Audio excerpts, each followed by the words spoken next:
Alright, here we go, guys. Like I said, this week is freaking amazingly huge, so I'm going to break it down in between Marvel books and DC books. There's going to be two separate episodes. This will be the Marvel episode tonight, and we'll just get straight into it here with the comics. First comic of the night is Captain America 698, part 1 of At a Time. This is written by Mark Waid, Chris Samneen. Colorist is Matthew Wilson. So Captain America's been really down to earth, really wholesome, really genuine, and then this issue hits and it goes to way left field, even though I pointed to the right because it was that odd. He got frozen at the end of that last issue. He wakes up in this like post-apocalyptic future where everything's destroyed and people have like radiation poisoning and there's like mutates and everything's just dark and demented. And you find out that the rich and wealthy had him frozen and were just using him as like a centerpiece and using him as like an item of inspiration and vigor, and he was alive in the ice the whole time. And then this rebel group breaks him out and they're like, we're gonna show freedom to the whole planet, and he's like, holy crap, and he's going through all this PTSD because he's already been frozen once and woke up in the future and everything was different, so he's gone through that again. And he's like, holy crap, how many years have I been out? Everything's destroyed. Like, the whole city's destroyed. Like I said, people have, like, radiation poison and are mutated, and they're like, it's the year 2025.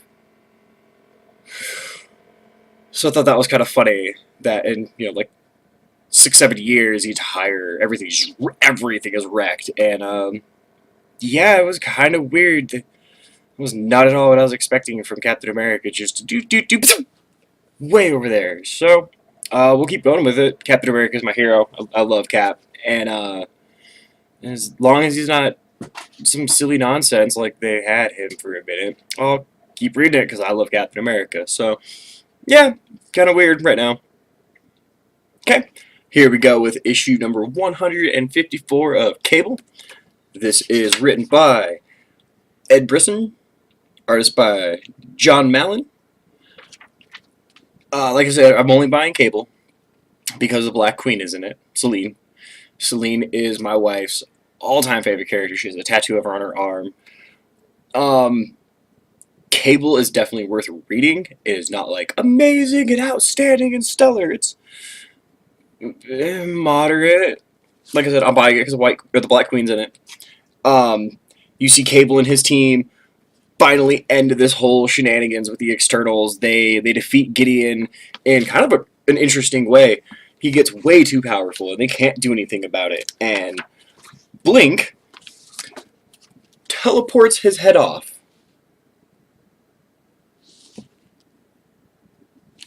Now, because he's an external, he didn't really die, so the good guys didn't really kill anybody. And they take his corpse and put it on ice, and that way he can't regenerate or come back. And they move on. Like I said, it's an alright little arc. It's not like I'm going to keep buying this comic now that Selene's not in it. I was buying it for Selene. So, but I have no complaints. It just didn't fit my rule of thumb of buying comics, and that's, can I see myself reading this multiple times? Can I see myself lending this to somebody? This one, now that Selene's in it, doesn't fit either one of those. So we won't see this next month for those of you who really, really love Cable. Sorry, guys.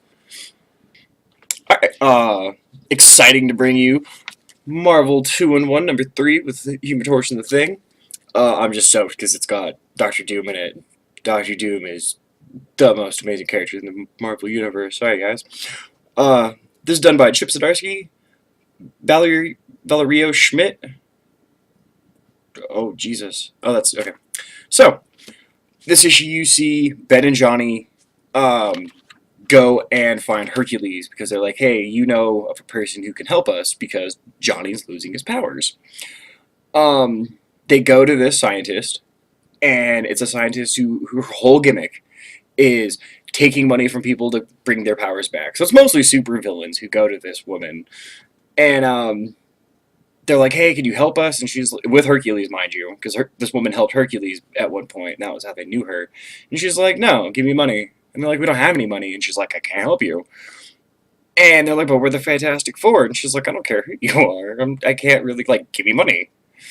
And they go back and forth, and Hydro Man's there, and they get in a fight with Hydro Man, and he trashes the lab, and she gets very, very angry and kicks Hydro Man out, and is like, fine, I've been scanning you since you got here. Your powers aren't on the fritz. What's going on is the Fantastic Four, apparently, all have to be together. And the longer that any of them are apart from each other, all their powers will start to break down. I know, what a twist, right? Which makes you think, oh no. So that would mean Sue and Reed are having the same issue in this wherever they are, because they're not here right now, but they're not dead, but they're certainly not here, so they certainly don't count. Yeah, so the Fantastic Four has to reunite, otherwise they're all going to be depowered, because she calls it the thing, like, you feel weaker, and he's like, I don't know, my powers have fritzed off on over the years so much I didn't even really pay attention to it, but now that you mention it, I guess I have. So, that's what's going on with Ben and Johnny. Doom.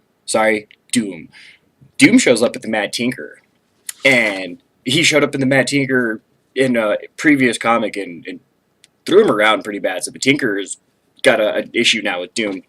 And Doom shows up and is like, you're gonna tell me what you're doing, and the Tinker's like, I'm not doing anything, and Doom gets frustrated and leaves, and then you see the Tinker in his own personal time, like, because he stole a bunch of stuff from Reed Richards, and that was Doom's problem, like, you've got technology that's too good for you, and it's Reed Richards, and he's got that whole complex with Reed, so he's trying to tell him to quit.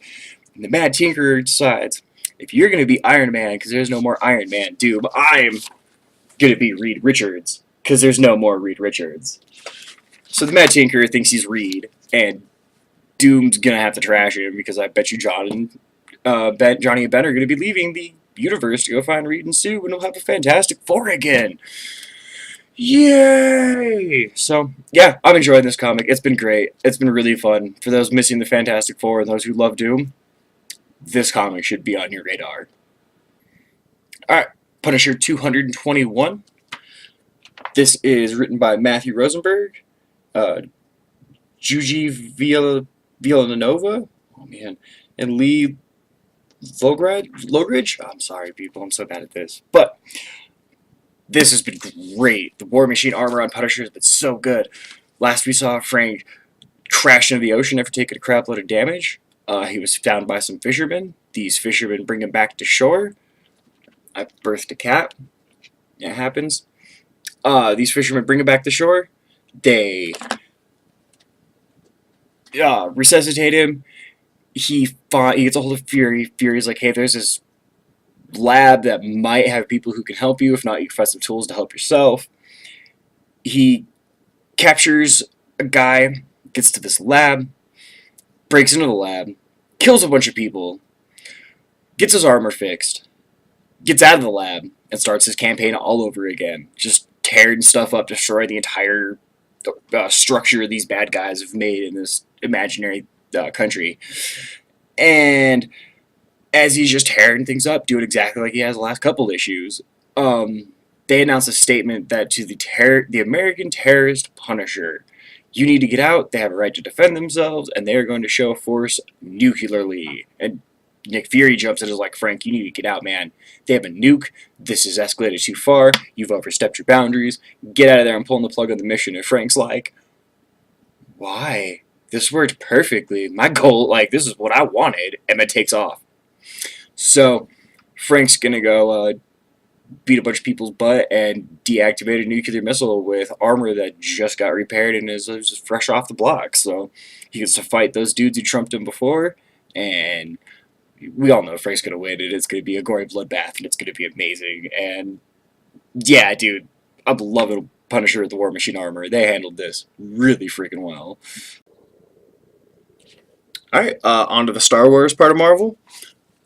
Darth Vader number 11.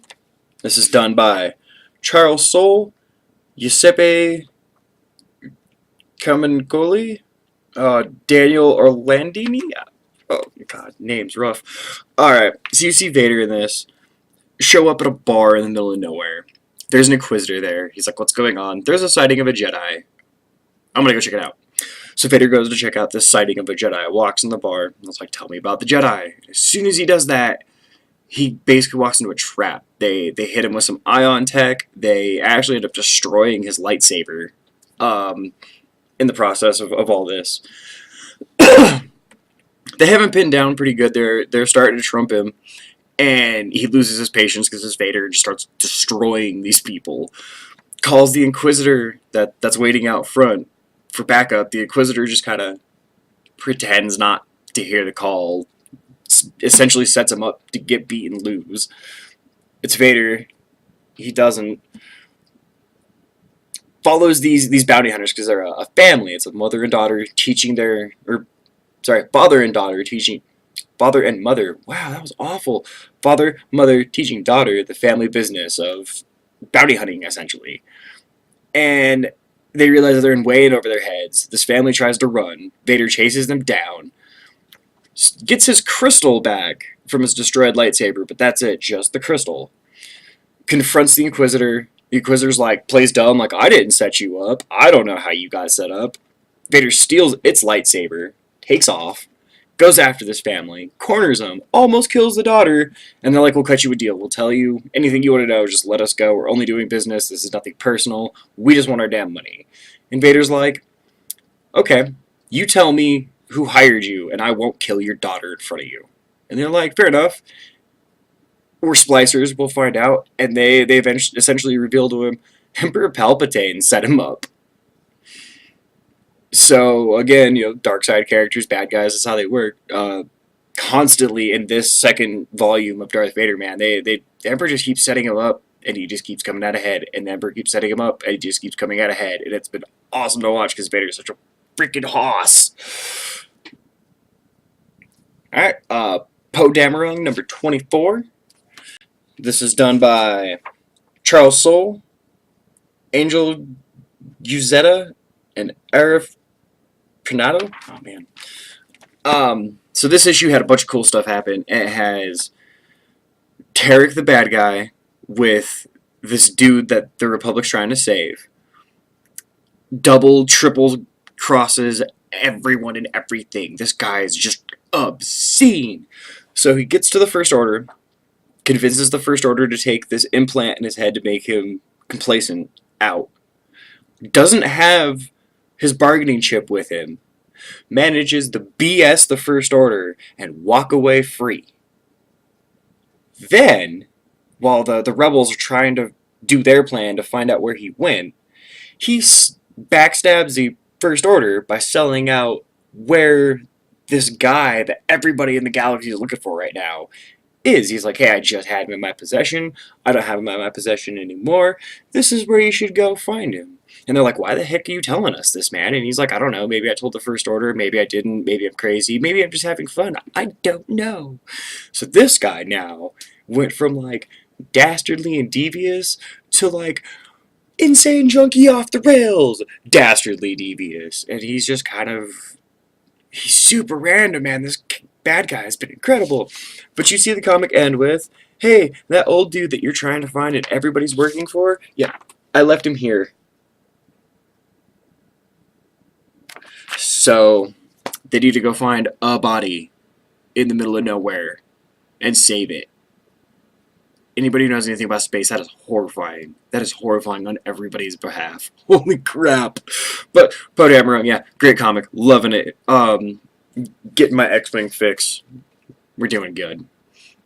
Alright, the comic I am the most excited for in a while, especially from the Star Wars line. Thrawn, number 1. This is done by Jody Houser, Luke Ross, Nolan Woodward, and this is adapted by a novel by Timothy Zahn, so good stuff. You see in this issue Thrawn meet the Empire. He gets brought to the Emperor because he's talks his way through it, convinces the Emperor, first time meeting him, to let him join the Empire as a lieutenant, so he's already got rank, goes off to a training academy, gets a liaison who is the first and only person the first person he actually communicated with in the Empire. He suckers this kid into getting pulled along with him the whole way, and this kid's like, I just want to fill out paperwork and do nothing, and I just happen to know the same language you do, and now I'm stuck being your assistant and toady, and this kid's getting all frustrated, and Thrawn's like, meh, whatever, I'm doing my thing. You see some of his amazing genius. There's a group of rich prep kids, basically, who are like, we're going to set this guy up, and we're going to have him, we're going to get him in trouble, basically. And they convince him to come over and play a game of cards. And they're like, what happens if you have, your opponent has an unbeatable hand? How do you beat it? And he was like, mouthing off and telling him stuff. They're like, no, you haven't answered the question. You haven't answered the question. They're hounding him. And finally, he's like, why don't we just play a game? And as soon as they go to play a game, he whips out his rank insignia, throws it on. And they're like, oh no, we've been had. And a higher ranking official comes in the room and is like, illegal gambling, you're all in trouble. And Thrawn's like, no, we're not. They're doing a demonstration. I'm helping them learn so that way when they encounter this in the real galaxy, they have a better understanding of what they're going up against. This is a training exercise that I'm holding on my own with these troops. And the higher ranking official's like, oh, okay, bye. And these cadets are just like, what the heck? And he was like, there's no such thing as an unbeatable hand because I'm still going to win. He gets jumped by a group of guys and fights them all off, deflects and beats them. Doesn't really get hurt that bad. And they identify who these guys are. And they're like, this is the punishment we're going to give them. And he's like, no, you shouldn't give them that punishment. Instead, you should transfer these guys to the Starfighter Squadron. And this is the list of reasons why. Like the teamwork, the way they did this, the way they did that. I think they'd be much better suited for flying spaceships. And this way, I don't have to deal with them anymore. They don't actually get in trouble. And the Empire benefits everything in the end. Because why waste time, effort, and troops when we can just do this and it solves all the problems? And they're like, holy crap, this guy is amazing. And yeah, it's I love it. Thrawn was my hero in the old Star Wars universe, and to know that this is based on a novel actually written by Timothy Zahn for in the new, oh, so stoked, so incredibly stoked. Good comic, good comic. Okay, the Marvel half is finished.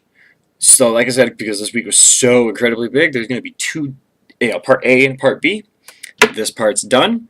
Go ahead and check out the other half that I got coming out, and I'll talk to you guys later. Have a good one. Thank you much, and bye. Yeah.